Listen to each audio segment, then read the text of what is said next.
Hello everyone, कैसे हैं आप सब और क्या हाल समाचार हैं आपके। देखिए, क्या आपको पता है आपके पोर्टफोलियो में कितने स्टॉक होने चाहिए, कितने म्यूचुअल फंड होने चाहिए, यानी आपकी पोर्टफोलियो कितनी डाइवर्सिफाइड होनी चाहिए, राइट।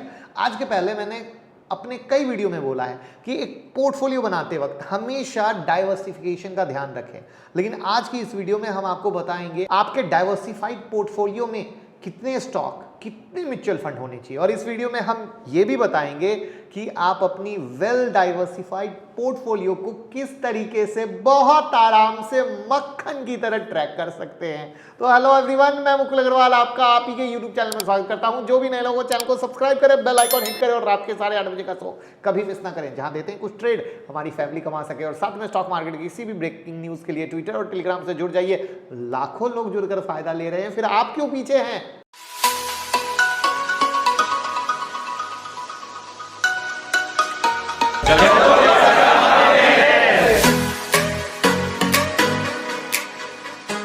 देखिए, आज क्या है, ज्यादातर लोग स्टॉक और म्यूचुअल फंड में इन्वेस्ट कर रहे हैं। तो आज हम स्टॉक और म्यूचुअल फंड के नजरिए से एक डाइवर्सिफाई पोर्टफोलियो को देखते हैं और ये जानते हैं कि उस पोर्टफोलियो में कितने स्टॉक और कितने म्यूचुअल फंड होने चाहिए, राइट। पहले शुरुआत करते हैं म्यूचुअल फंड से। तो आपके पोर्टफोलियो में कितने म्यूचुअल फंड हैं, पहले तो कमेंट बॉक्स में ये बताएं, तभी तो जानेंगे तो मजा आएगा वरना क्या मजा है। देखिए, नॉर्मली म्यूचुअल फंड तीन तरीके के होते हैं। पहला, इक्विटी म्यूचुअल फंड। इस म्यूचुअल फंड में आप इनडायरेक्ट तरीके से स्टॉक में इन्वेस्ट कर रहे हैं। दूसरा है डेट म्यूचुअल फंड। इस म्यूचुअल फंड में आप इनडायरेक्ट तरीके से डेट में इन्वेस्ट कर रहे हैं। और तीसरा होता है हाइब्रिड म्यूचुअल फंड, जहां आप इनडायरेक्ट तरीके से स्टॉक और बॉन्ड में इन्वेस्ट कर रहे होते हैं। शायद आपको ये पहले से पता हो, लेकिन अब सवाल आता है कि आखिर आपके पोर्टफोलियो में इन तीनों म्यूचुअल फंड में से कौन कौन म्यूचुअल फंड होने चाहिए। जैसा कि मैं आपको अपने मोस्टली वीडियो से बताता हूं कि कोई भी इन्वेस्टमेंट करने से पहले इन्वेस्टमेंट गोल को जरूर डिफाइन करें। म्यूचुअल फंड में भी सेम होता है। कोई भी म्यूचुअल फंड बाय करने से पहले अपने गोल को डिफाइन कीजिए, फिर अपने गोल के बेस पर ही परफेक्ट म्यूचुअल फंड चूज कीजिए, ना कि सिर्फ कहे सुने पर। कभी ऐसा नहीं।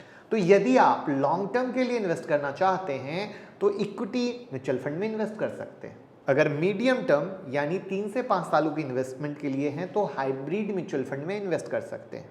और 3 साल से कम की इन्वेस्टमेंट के लिए जाना चाहते हैं तो वहां पर आप डेट म्यूचुअल फंड में इन्वेस्ट कर सकते हैं। तो आई होप आपको अब पता चल गया होगा कि आपको अपने गोल के हिसाब से कौन कौन से म्यूचुअल फंड लेने हैं। लेकिन अब सवाल आता है कि आखिर म्यूचुअल फंड की क्वांटिटी कितनी होनी चाहिए।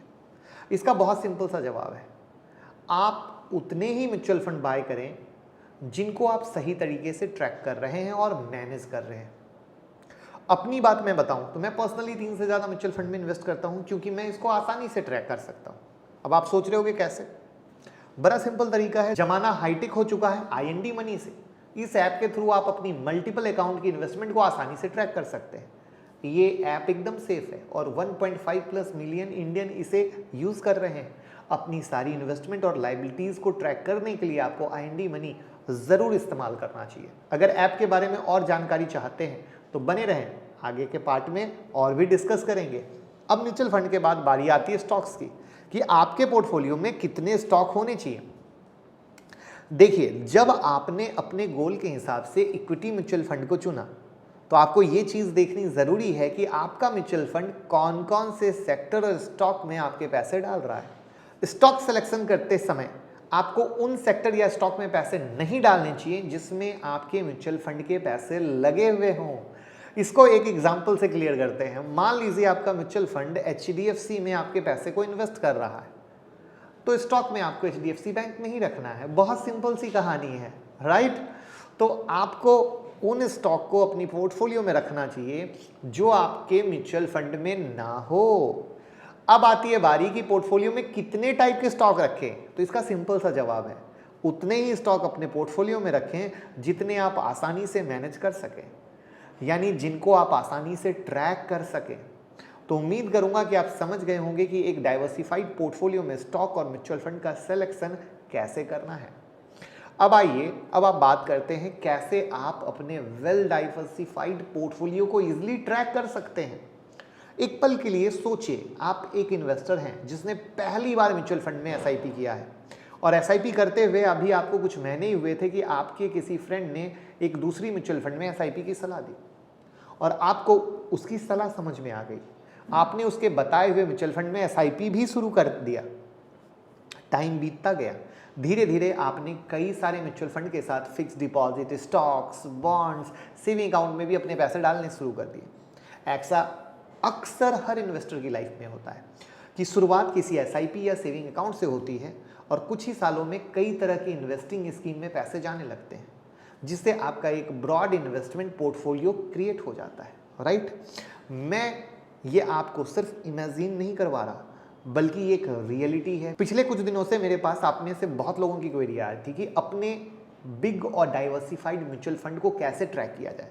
तो मैंने सोचा क्यों ना वीडियो बनाकर इस सवाल का जवाब दे दिया जाए, क्योंकि मुझे भी ये इशू फेस करना पड़ता था। बट अब आईएनडी मनी ऐप पे मैं सारी इन्वेस्टमेंट जैसे mutual fund, stocks, bonds, FDs, saving account, loans, expenses, credit card को एक ही जगह पे ट्रैक कर सकता हूँ, जो एक आप भी करके देख सकते हैं, और यहाँ से क्रेडिट स्कोर भी चेक किया जा सकता है।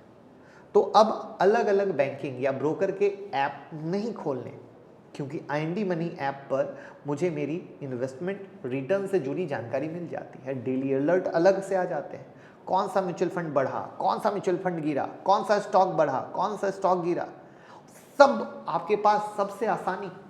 और सबसे प्यारी चीज़ कि म्यूचुअल फंड के सारे हिडन चार्ज को भी आप चेक कर सकते हैं। मात्र कुछ क्लिक में रेगुलर प्लान को डायरेक्ट प्लान में स्विच करके पैसे बचा भी सकते हैं। तो आईएनडी मनी एक तरीके से एक पर्सनल चार्टेड अकाउंटेंट बन गया है कि नहीं? तो ये है एकदम सेफ, और 1.5+ मिलियन इंडियन इसे यूज कर रहे हैं। तो अपनी सारी इन्वेस्टमेंट और लायबिलिटीज को ट्रैक करने के लिए आपको आईएनडी मनी जरूर इस्तेमाल करना चाहिए, जिससे आप भी इन सारी चीज़ों का बेहतरीन तरीके से फ़ायदा ले सकें। डिस्क्रिप्शन लिंक से आप ऐप डाउनलोड करें और आज ही वेल्थ ट्रैकिंग करते रहिए, कमाते रहिए, भाई को दुआ में याद रखते रहिए। तो वीडियो को इतना शेयर करें कि सब लोग जान पाएं क्या होता है, कैसे होता है, क्योंकि सब लोग परेशान हैं मेरे दोस्त। और समस्या का हल जब आपको मिलता है तो दूसरों को भी तो मिलना चाहिए ना। Thank you so much.